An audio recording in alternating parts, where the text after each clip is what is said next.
Break के बाद आपका स्वागत है। चलिए अब देखते हैं 5 मिनट में 25 खबरें।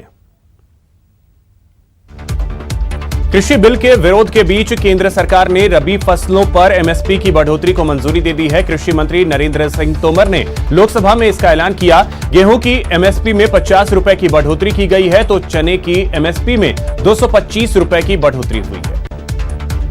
कृषि बिल पर पीएम ने आश्वस्त किया है कि नई व्यवस्था से मंडियां बंद नहीं होंगी। उन्होंने कहा कि अब देश अंदाजा लगा सकता है कि अचानक कुछ लोगों को जो दिक्कत होनी शुरू हुई है वो क्यों हो रही है। कई जगह यह भी सवाल उठाया जा रहा है कि कृषि मंडियों का क्या होगा। कृषि मंडियां कतई बंद नहीं होंगी। प्रधानमंत्री नरेंद्र मोदी ने कहा कि मैं देश के प्रत्येक किसान को इस बात का भरोसा देता हूं कि एमएसपी की व्यवस्था जैसे पहले चली आ रही है वैसे ही चलती रहेगी। इसी तरह हर सीजन में सरकारी खरीद के लिए जिस तरह अभियान चलाया जाता है वो भी पहले की तरह चलते रहेंगे। राहुल गांधी ने एक बार फिर मोदी सरकार पर हमला बोला है। राहुल गांधी ने ट्वीट किया है कि सर्वज्ञ सरकार के अंतहीन अहंकार ने पूरे देश के लिए आर्थिक संकट ला दिया। कृषि बिल के खिलाफ सड़क पर उतरेंगे किसान। 25 सितंबर से शुरू होगा देशव्यापी प्रदर्शन। भारतीय किसान यूनियन आज देश की सरकार के पीछे के रास्ते से किसानों के समर्थन मूल्य का अधिकार छीनना चाहती है जिससे देश बर्बाद हो रहा है। कृषि बिल की वजह से आज भी राज्यसभा में जोरदार हंगामा हुआ जिसके चलते राज्यसभा की कार्यवाही कल तक के लिए स्थगित कर दी गई। रविवार को राज्यसभा में कृषि बिल पर हंगामा हुआ। माइक तोड़ने और रूल बुक फेंकने की वजह से 8 सांसदों को निलंबित कर दिया गया। निलंबित होने वाले सांसदों में डेरेक ओब्रायन, संजय सिंह, रिपुन बोरा, नजीर हुसैन, के रागेश, ए करीम, राजीव साटव, डोला सेन शामिल हैं। सांसद हनुमान बेनीवाल ने नागौर में होने वाली सेना भर्ती का मामला संसद में उठाया। सांसद ने सेना भर्ती को नागौर में ही यथावत रखने की मांग उठाई।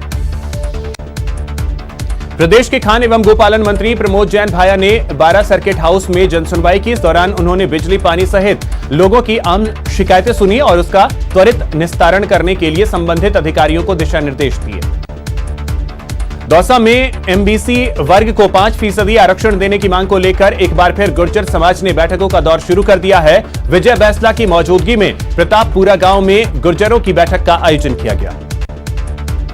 बीकानेर में न्यूज 18 की खबर का असर हुआ है। तुलसी सर्किल पर सीवरेज के ओवरफ्लो की खबर को प्रमुखता से दिखाए जाने के बाद जिला प्रशासन हरकत में आया है।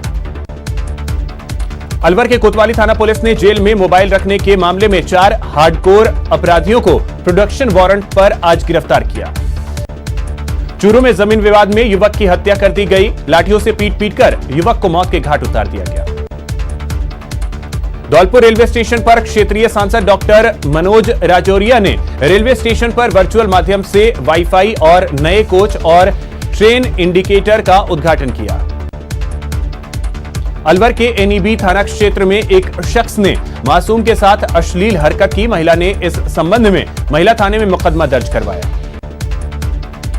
नौसर के किसानों ने अनुदान राशि और पिछले 5 वर्षों से अल्पकालीन ऋण नहीं देने का आरोप लगाते हुए बायत सहकारी समिति के व्यवस्थापक के खिलाफ कलेक्टर के मार्फत सीएम के नाम ज्ञापन सौंपा। चूरू में कांग्रेस कमेटी ने जिला मुख्यालय पर रेलवे स्टेशन के सामने केंद्र सरकार के खिलाफ जमकर नारेबाजी की। डूंगरपुर में शिक्षक भर्ती 2018 में रिक्त पड़े अनारक्षित 1167 पदों को भरने को लेकर धरना प्रदर्शन का दौर जारी है।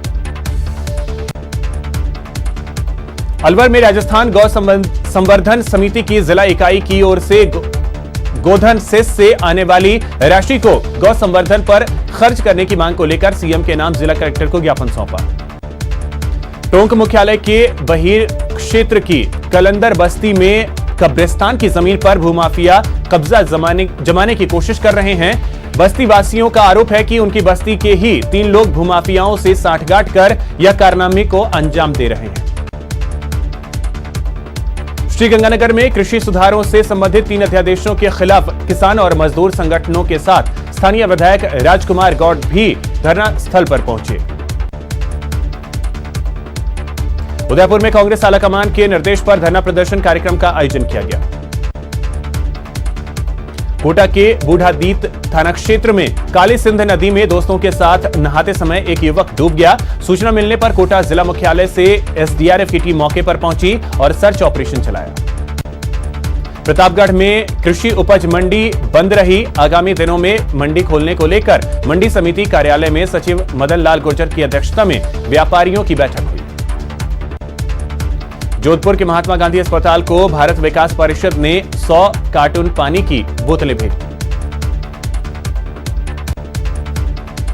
28